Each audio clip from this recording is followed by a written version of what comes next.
पुलस्त मुनि का भीष्म जी को पद्म पुराण के बारे में बताना।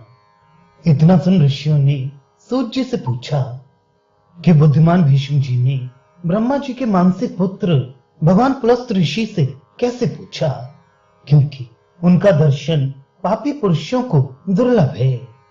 हे सूत, ये बात तो हमको बड़े आश्चर्य की जान पड़ती है कि उस क्षत्रिय भीष्म व मुनि का समागम कैसे हुआ। वाह, हे महाबुद्धि युक्त, किस तरह उन्होंने उन मुनिराज की आराधना की, ये सब हमसे कहो, हमारी सुनने की इच्छा है। उन्होंने कैसी तपस्या की, वह और कौन नियम किया कि जिससे संतुष्ट होकर मुनि जी ने उनसे संभाषण किया। इस पुराण का एक पर्व मुनि ने कहा, वह आधा पर्व, वह समग्र पुराण उन्होंने कहा। जिस स्थान पर जैसे भगवान पुलस्त ऋषि दिखाई दिए हों, हे महाभाग, वह सब हमसे कहो, हम लोग सुनने में समर्थ हैं। ये सूत जी बोले कि जहां भुवन पावनी महाभागा व साधुओं की हितकारिणी गंगा जी वेग से पर्वत को तोड़कर निकली हैं, उस गंगा द्वार महातीर्थ में पितरों की सेवा करने की इच्छा से बहुत काल तक भीष्म जी ने तपस्वियों के नियमों में स्थित रहकर तपस्या की। वह त्रिकाल स्नान करते हुए परम समाधि लगाए 100 वर्ष तक पर ब्रह्म का ध्यान करते रहे। इस तरह पितरों व देवताओं को तृप्त करते हुए व वेद पढ़ते हुए वह अपने शरीर को दुर्बल करते हुए उन महात्मा भीष्म जी के ऊपर ब्रह्मा जी प्रसन्न हुए। वह अपने पुत्र ऋषियों में श्रेष्ठ पुलस्त जी से बोले कि तुम कुरुवंश में उत्पन्न वीर देवव्रत भीष्म जी के पास जाओ, वह तपस्या करने से उनको रोको और कारण बताओ कि तुमने जो पितरों की भक्ति वह अच्छे प्रकार से एकाग्र चित्त हो देवताओं का भी ध्यान किया, उससे ब्रह्मा प्रसन्न है। जो तुम मन से चाहते हो मांगो, हम पूर्ण करेंगे, ऐसा जाकर कहो, देर ना करो।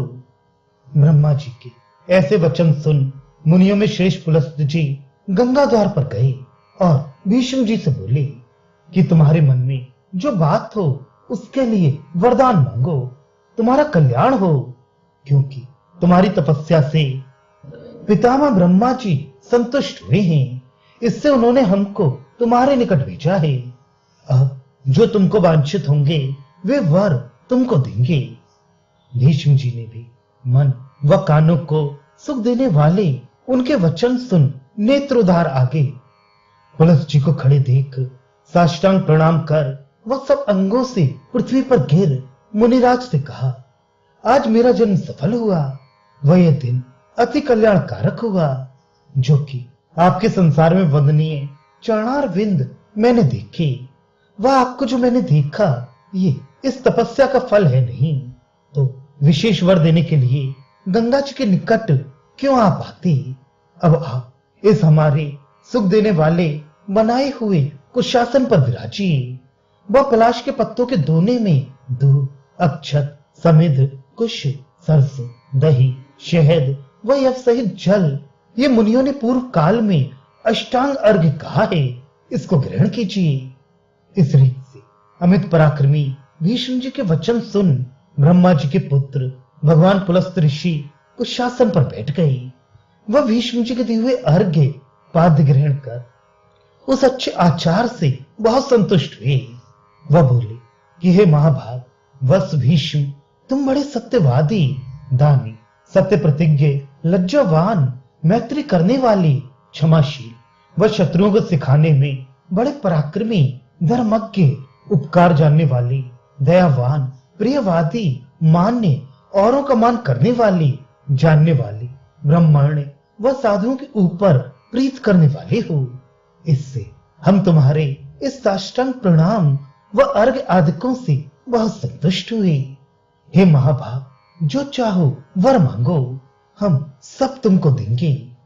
इतना सुन भीष्म जी बोले कि हे भगवान विभु ब्रह्मा जी ने किस काल में स्थित होकर पूर्व काल में देवादिकों की सृष्टि की है, वह हमसे कहिए।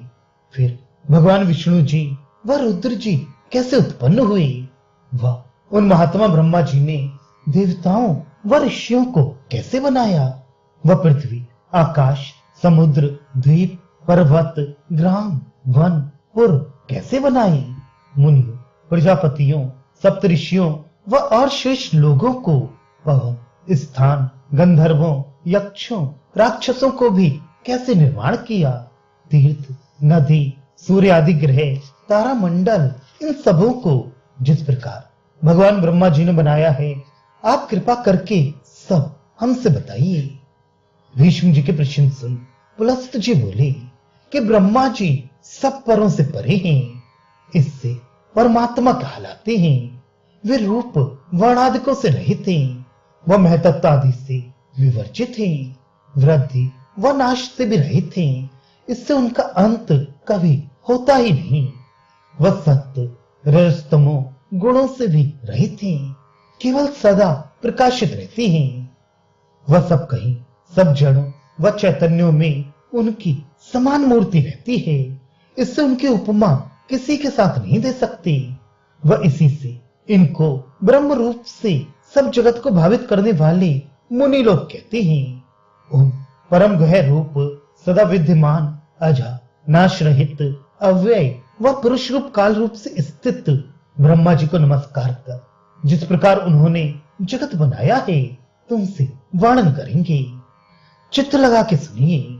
प्रथम कमल पर सोकर उठे जगत के प्रभु ब्रह्मा जी ने गुणों के इकट्ठे होने के कारण से सृष्टि करने के समय सात्विक, राजस व तामस तीन प्रकार का महत तत्व, प्रधान तत्व व बीजादिकों के साथ उत्पन्न किया। फिर उस महत तत्व से वैकारिक, तेजस व भूत आदि ये तीन प्रकार का तामस अहंकार उत्पन्न हुआ। फिर 5 ज्ञानेंद्रिय व 5 कर्मेंद्रियों के साथ पृथ्वी, जल, अग्नि, वायु व आकाश ये 5 महाभूत उत्पन्न हुए। उनका स्वरूप एक एक करके बताते हैं। जैसे कि आकाश अपने शब्द तन्मात्र सहित उत्पन्न हुआ, उसका विषय शून्य है, इससे उसी को उसने आच्छादित किया। उससे वायु हुआ, जब उसमें विकार हुआ तो उसने रूप मात्र को ज्योति रूप के साथ उपजाया। वह उस वायु का गुण स्पर्श है। उसने रूप मात्र अग्नि को आच्छादित किया। ज्योति ने भी विकार पाए रस तन मात्र उत्पन्न किया, जिससे कि जल उत्पन्न हुआ। जब रूप के कारण जल में विकार हुआ तो उसने गंध तन मात्र को उत्पन्न किया। उससे पृथ्वी उत्पन्न हुई, जिसका कि गुण गंध है। वह वैकारिक 10 इंद्रियों को तेजस इंद्रिय कहते हैं। उनमें 10 तो वैकारिक देवता हैं, वह उनके साथ 11वां मन है। उसको लेकर वे 11 हुए। वायु का विषय त्वग इंद्रिय है, तेज का विषय चक्षुर इंद्रिय, पृथ्वी का विषय नासिका है, जल का विषय जिह्वा, आकाश का विषय श्रोतेंद्रिय, ऐसे ही बुध का विषय विसर्ग है, वह शिशिन का उपस्थ्य, करों का शिल्प, पदों की गति, रचना की उक्ति, व आकाश, वायु, तेज, जल व पृथ्वी क्रम से इनके गुण, शब्द, स्पर्श, रूप, रस व गंध ये हैं। इससे सब शांत, घोर, मूड, विशेष कहलाते हैं। वह इनके नाना प्रकार के अलग अलग वीर हैं, जब तक कि एक नहीं हो जाते। प्रथम तो इन्होंने अलग अपनी अपनी शक्ति से जोड़ लगाया। जब कुछ ना हुआ तो सबों ने इकट्ठे होकर प्रजाओं की सृष्टि का विचार किया। तब इन सबों के इकट्ठे होकर एक ही संग बल करने से, वह सबों के एक ही पदार्थ में लग जाने से, वह पुरुष के अधिष्ठित होने से, वह ब्रह्मा के अनुग्रह से महतत्व आदिकों ने मिलकर अंड को चला दिया। वह अंड प्रथम जल बबूले के समान हो जाता है। तब अव्यक्त स्वरूपी ब्रह्म स्वरूपिणी भगवान जनार्दन जी शक्ति लगाते, वह ब्रह्मा के स्वरूप से ब्रह्मा जी अपने आप प्राप्त हो जाते हैं। इस ब्रह्मांड उत्पत्ति में सुमेरु पर्वत ही तो उल्व गर्भ वेष्टन व जरायु व झरी पर्वत हो जाते हैं। वह उस महात्मा के गर्भ का जल ये सब समुद्र हैं। वह द्वीप, समुद्र आदि सहित सब लोक जितना संग्रह है, वह जितने देवता मनुष्य, असुर, जल, अग्नि, पवन, आकाश आदि हैं, सब उसी अंड के भीतर हैं। उससे बाहर कोई भी पदार्थ नहीं है। ये अंड पंच महाभूतों से क्रम से वेष्टित हो फिर मैं तत्व से वेष्टित रहता है। सबसे पीछे अव्यक्त ब्रह्म से वेष्टित हो जाता है। फिर वह इन सब आवरणों व सब भूतों से संयुक्त अंड बीज रूप हो जाता है। जैसे नारियल में आवरण अलग रहता व दुग्ध रूप अलग रहता, जिसकी फिर गिरी हो जाती है, ऐसे ही और फलों में भी बीज अलग ही दिखाई देता है। वह ब्रह्मा आप इस सृष्टि को उत्पन्न कर फिर प्रत्येक युग में पालन करते रहते हैं, जब तक कि कल्प नहीं हो जाता। परंतु जो मूर्ति पालन करती है उसका नाम जनार्दन भगवान है, जो कि सत्य गुणी व सत्य के ही भोक्ता हैं, वह जिनका पराक्रम किसी के प्रमाण करने के योग्य नहीं है, सो कुछ पालन ही नहीं ये करती।